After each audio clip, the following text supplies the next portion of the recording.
Big Boss Malayalam season 6 episode number 48ന്റെ live അപ്ഡേറ്റിലേക്ക് പോട്ടോ. അപ്പൊ ഇന്ന് എപ്പിസോഡ് 48 ആയി, അതായത് 47 ഡേയ്സ്. അപ്പൊ ഇനി 50ാമത്തെ ദിവസമാവാനേ. അപ്പൊ എനിക്ക് തോന്നുന്നു 50ാമത്തെ ദിവസത്തെ സെലിബ്രേഷൻ ഉണ്ടാവും. ഇപ്പോൾ ലാലേട്ടൻ ഇപ്പൊ നാളെയാണല്ലോ, ശനിയാഴ്ച ആണല്ലോ വരിക. അപ്പോൾ ഞായറാഴ്ച നമുക്ക് ആ 50ാമത്തെ എപ്പിസോഡിന്റെ സെലിബ്രേഷൻ ഒക്കെ കാണാം. നന്നായി പോട്ടെ, നല്ല അടിപൊളിയാവട്ടെ. എന്തായാലും 50 ദിവസമായില്ലേ എപ്പിസോഡ് ബിഗ് ബോസിന്റെ. ഇനി 50 ദിവസമേ ഉള്ളൂ. നോക്കാം നമുക്ക് ആരൊക്കെ അവിടെ പോവും, ആരൊക്കെ കളിക്കും, ആര് കപ്പടിക്കും എന്നൊക്കെ നമുക്ക് വഴിയെ നോക്കാം. അപ്പോൾ അതാണ് സംഭവം. പിന്നെ ഞാൻ നേരത്തെ പറഞ്ഞപ്പോൾ ഞാൻ ഇന്നലെ ഒന്നും ഞാൻ രാത്രി കണ്ടിട്ടില്ല. എപ്പിസോഡ് ഞാൻ ഇന്ന് രാവിലെ കണ്ടത്. ഇന്നലെ രാത്രിത്തെ ലൈവ് ഞാൻ കണ്ടിട്ടില്ല. എനിക്ക് അതിനെക്കുറിച്ച് കൂടുതൽ ഐഡിയ ഇല്ല. അപ്പോൾ ഞാൻ ഇന്നത്തെ രാവിലെ മുതൽ കുറച്ച് കാര്യങ്ങൾ ഞാൻ കണ്ടതും കേട്ടതൊക്കെ കാര്യങ്ങൾ ഞാൻ ഇവിടെ പറയാൻ വേണ്ടിയിട്ടാണ് വന്നത്. അപ്പോൾ ഇന്ന് രാവിലെ മോർണിംഗ് ടാസ്ക് ഉണ്ടായിരുന്നു. ഏറ്റവും ഇഷ്ടപ്പെട്ട ആള്, പുറത്തുള്ള ആളും ഇവിടെ അതേപോലെ കാണുന്ന ഒരാളെ കുറിച്ച് പറയാനാണ് പറഞ്ഞത്. അപ്പോൾ എല്ലാവരും നല്ല അടിപൊളിയായിട്ട് നല്ല ഫ്രണ്ട്സിനെ കുറിച്ചും വീട്ടുകാരെ കുറിച്ചും എല്ലാം കാര്യമായിട്ട് പറഞ്ഞു. പിന്നെ സായി പറഞ്ഞു, നിങ്ങൾ എല്ലാവരും കേട്ടിട്ടുണ്ടാവും എന്ന് വിചാരിക്കുന്നു. സായിക്ക് ഏറ്റവും ഇഷ്ടമുള്ള പട്ടികളെയാണ് എന്ന് പറഞ്ഞു, ഡോഗ്സിനെ ആണെന്ന് പറഞ്ഞു. അപ്പോൾ അത് നോർമൽ നമുക്ക് അറിയുന്ന കാര്യം തന്നെയാണ്. പിന്നെ സായി അതിൽ നമുക്കറിയാം സത്യങ്ങൾ എന്താണെന്ന്. സായിക്ക് ഇപ്പോൾ എനിക്ക് എന്ത് പറ്റിയാലും അങ്ങനെ പറ്റിയാലും എനിക്കൊരു കുഴപ്പമില്ലാത്ത രീതിയിലാണെങ്കിലും സായിക്ക് അറിയാം എന്നോട് എത്രത്തോളം ഉള്ള ഇഷ്ടമുണ്ട് എന്നുള്ള കാര്യമൊക്കെ നമുക്ക് അറിയുന്നത്. അതൊക്കെ നമ്മുടെ പേഴ്സണൽ കാര്യങ്ങളാണല്ലോ. അതൊന്നും നമുക്ക് അവിടെ ചെന്ന് പറയേണ്ട കാര്യമൊന്നുമില്ല. സായിക്ക് സായിന്റെ പട്ടികളെ ഭയങ്കര ഇഷ്ടമാണെന്ന് പറഞ്ഞു നമുക്ക് അറിയുന്ന കാര്യം തന്നെയാണ്. പിന്നെ അവിടെ പറഞ്ഞ ആ ഡോഗ്സിലെ 2 ഡോഗ് നടത്തിക്കാൻ കൊണ്ടുപോകുന്ന 2 ഡോഗ്സിലെ ഒരു ഡോഗാണ് ഇന്നലെ മരിച്ചു എന്ന് ഞാൻ രാവിലെ വീഡിയോയിൽ പറഞ്ഞത്. അപ്പോൾ അത് കേട്ടപ്പോൾ എനിക്ക് ഒന്നും കൂടി ഭയങ്കര സങ്കടമായി. പിന്നെ അതങ്ങോട്ട് പോട്ടെ വിചാരിച്ചു. പിന്നെ എനിക്ക് അത് സായി ഇപ്പോഴും ഒന്ന് മനസ്സിലായ ഒരു ഡോഗിന്റെ ആ സ്നേഹം നടത്തിക്കുന്നൊക്കെ കാര്യങ്ങൾ ആലോചിക്കുമ്പോൾ എനിക്കൊരു വിഷമമുണ്ട്. എന്തായാലും പോട്ടെ, ഇനിയിപ്പോൾ അതല്ലേ നമുക്കൊന്നും പറയാൻ പറ്റില്ലല്ലോ. അപ്പോൾ അത് കഴിഞ്ഞു. അപ്പോൾ അത് പോട്ടെ. പിന്നെ അത് കഴിഞ്ഞിട്ട് പിന്നെ നേരെ കിച്ചന്റെ ഭാഗത്തുള്ള സംഭവമാണ്. അപ്പോൾ കിച്ചന്റെ അവിടെയുള്ള സംഭവം നമുക്ക് ഒബ്വിയസ്ലി അറിയുന്ന കാര്യം തന്നെയാണ്. നമ്മുടെ ജാസ്മിൻ താത്ത ഒരു പണി എടുക്കില്ല എന്നുള്ളത് അവിടെ ചർച്ചാ വിഷയങ്ങളായി. അപ്പോൾ ഇന്ന് രാവിലെ ബിഗ് ബോസ് തന്നെ അനൗൺസ് ചെയ്തു, ദിലീപേട്ടൻ വരുന്നുണ്ട്, മറ്റേ പവി കെയർ ടേക്കർ പറഞ്ഞ സിനിമേന്റെ പ്രൊമോഷന് വേണ്ടിയിട്ട് വരുന്നുണ്ട്. അപ്പോൾ എല്ലാവരും ഒന്ന് അണിഞ്ഞൊരുങ്ങിയിരിക്കാൻ വേണ്ടി പറഞ്ഞിട്ടുണ്ടായിരുന്നു. അപ്പോൾ എല്ലാവരും എന്ത് ചെയ്തു, ചായയും വെള്ളമൊന്നും ആരും കാര്യമായിട്ടൊന്നും ഉണ്ടാക്കിയിട്ടില്ല. അപ്പോൾ തന്നെ അവിടെ തീ പുകയാൻ തുടങ്ങി, അടി ഉണ്ടാക്കാനുള്ള പരിപാടികൾ തുടങ്ങി. അപ്പോൾ എല്ലാവരും ഭക്ഷണം ചോദിക്കാൻ തുടങ്ങിയപ്പോൾ തന്നെ അവിടെ കച്ചറകൾ രൂപപ്പെട്ട് കഴിഞ്ഞു. അപ്പോൾ ജിൻഡോ നൈസായിട്ട് ഇന്ന് എനിക്ക് സ്ക്രീൻ സ്പേസ് വേണം, ഇന്ന് ഞാൻ ഇതിൽ തന്നെ പിടിച്ച് തൂങ്ങാന്നുണ്ട്. ജിൻഡോ ഇവിടെ ഉണ്ടാക്കി ഇതെന്തോ ഒന്നും ഉണ്ടാക്കാത്തത്, അങ്ങനെ ഉണ്ടാക്കാത്തതുകൊണ്ട് ഫുള്ള് ക്യാപ്റ്റന് നേരെ. അപ്പോൾ ഗബ്രി അവിടെ നിന്ന് പറയുന്നുണ്ടായിരുന്നു, ബിഗ് ബോസ് പറഞ്ഞല്ലേ ദിലീപേട്ടൻ വരുന്നുണ്ടെന്ന്, അതുകൊണ്ടല്ലേ ഞങ്ങൾ ഇങ്ങനെ ആയിരുന്നുള്ള ന്യായീകരണങ്ങൾ അവിടെ ഉണ്ടായിരുന്നു. പക്ഷെ എല്ലാവർക്കും 2 വഴിയാണ്. ആരെങ്കിലും വന്നാൽ ശരി ആയിക്കോട്ടെ, പക്ഷെ നമ്മൾ ഭക്ഷണം ഉണ്ടാക്കേണ്ട കറക്റ്റ് സമയത്ത് എന്നുള്ള ചോദ്യങ്ങളും ഒക്കെ സംസാരങ്ങളൊക്കെ അവിടെ ഉണ്ടായി. അപ്പോൾ ഈ ഒരു സംസാരം ഉണ്ടായപ്പോൾ തന്നെ ജിൻഡോ നേരെ നൈസായിട്ട് ശ്രീതുവിനോട്, ക്യാപ്റ്റനോട് പറയുന്നുണ്ട്, എന്താ ക്യാപ്റ്റനല്ല എല്ലാം പറയേണ്ടത്, ഫുഡ് ഉണ്ടാക്കണ ക്യാപ്റ്റൻ പറയട്ടെ, ക്യാപ്റ്റൻ പറഞ്ഞിട്ട് ഞാൻ ഉണ്ടാക്കുള്ളൂ എന്ന രീതിയിലാണ് അവിടെ പറഞ്ഞത്. കാരണം ജിൻഡോ കുക്കിംഗ് ടീമിലെ ആളാണല്ലോ. ജിൻഡോ, അൻസിബ, പിന്നെ ജാസ്മിൻ, പിന്നെ സിബിൻ ആയിരുന്നല്ലോ. അപ്പൊ സിബിൻ പോയി, പിന്നെ ജാസ്മിൻ ഉണ്ടായിരുന്നു. പിന്നെ ജാസ്മിൻ നമുക്കറിയാം അടുക്കളയിലെ സംഭവം കയറില്ല, എന്തൊക്കെയോ അരിഞ്ഞു കൊടുക്കണ കാണാറുണ്ട്. പക്ഷെ മെയിൻ ആയിട്ട് നമ്മൾ കാണാറ് അൻസിബേനെയാണ്. പിന്നെ ജിൻഡോ വന്നിട്ട് ഹെൽപ്പ് ചെയ്യാറുണ്ട്. പക്ഷെ ജിൻഡോ ആണെങ്കിൽ കുറച്ച് മടി പിടിച്ച് കിടക്കുന്ന ആളാണ്.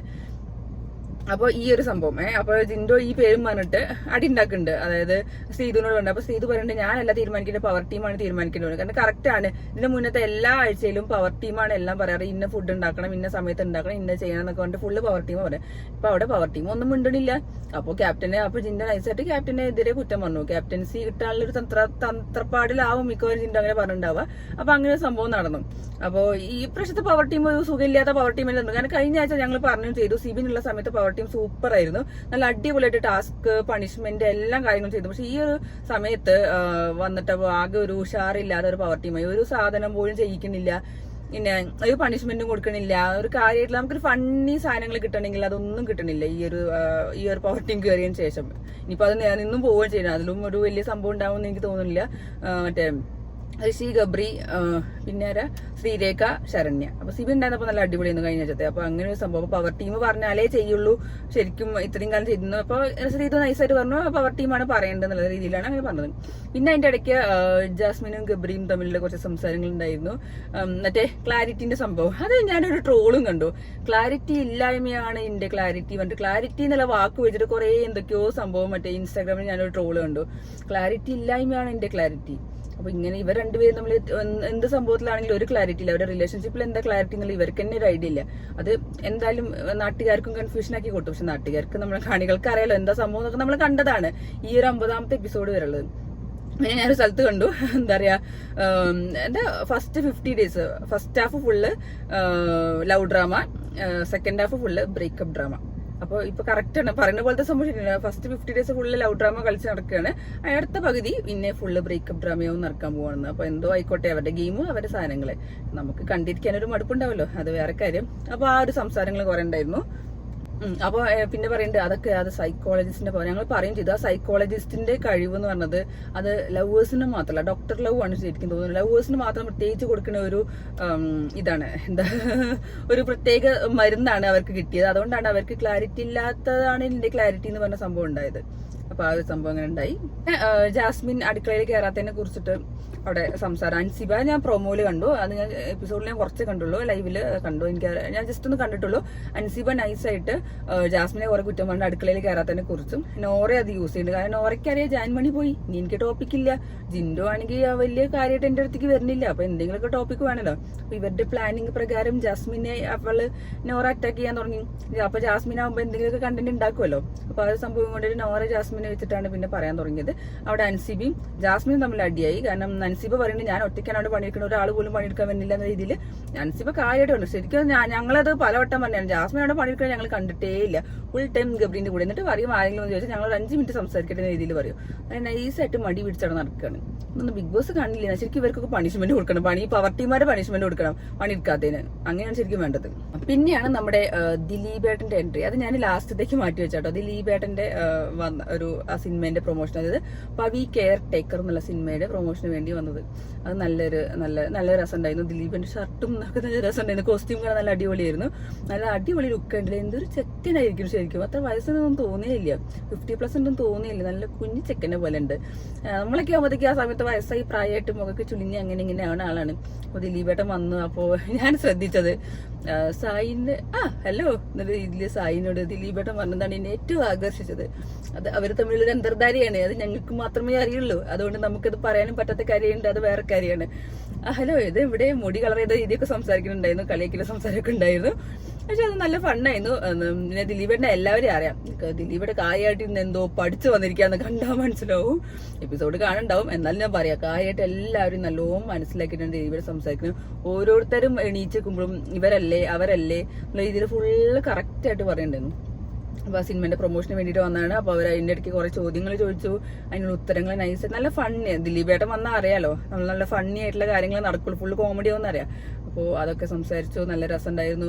പിന്നെ അതിന്റെ ഇടയ്ക്ക് ചെറിയ ക്ലൂ ഒക്കെ കൊടുത്ത പോലെ ഉണ്ടായിരുന്നു. നിങ്ങൾ പ്രേമിക്കുകയാണെങ്കിൽ ഇഷ്ടമാണെന്ന് പറഞ്ഞൂടെ നല്ല രീതിയിൽ.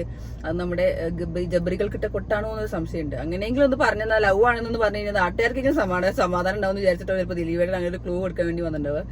അപ്പൊ അത് പറഞ്ഞു. പിന്നെ എല്ലാവരും നല്ല നല്ല കറക്റ്റ് ഇന്റർവ്യൂ ചോദ്യങ്ങളൊക്കെ ചോദിച്ചിട്ടു. അപ്പൊ നല്ല രസമുണ്ടായിരുന്നു. പിന്നെ ഞാൻ ഇത് കണ്ടിട്ടില്ല, ഞാൻ ജിത്തുബായി എന്നോട് പറഞ്ഞപ്പോഴാണ് പറഞ്ഞത്, സായിനോട് ചോദിച്ചു. സായിനെ നമ്മൾ കണ്ടിരുന്നല്ലോ. ശരിക്കും പറഞ്ഞാൽ ഞങ്ങൾ ഒരു ദിവസം തൊടുപുഴയില് ദിലീപേട്ടനെ കാണാൻ പോയിരുന്നു.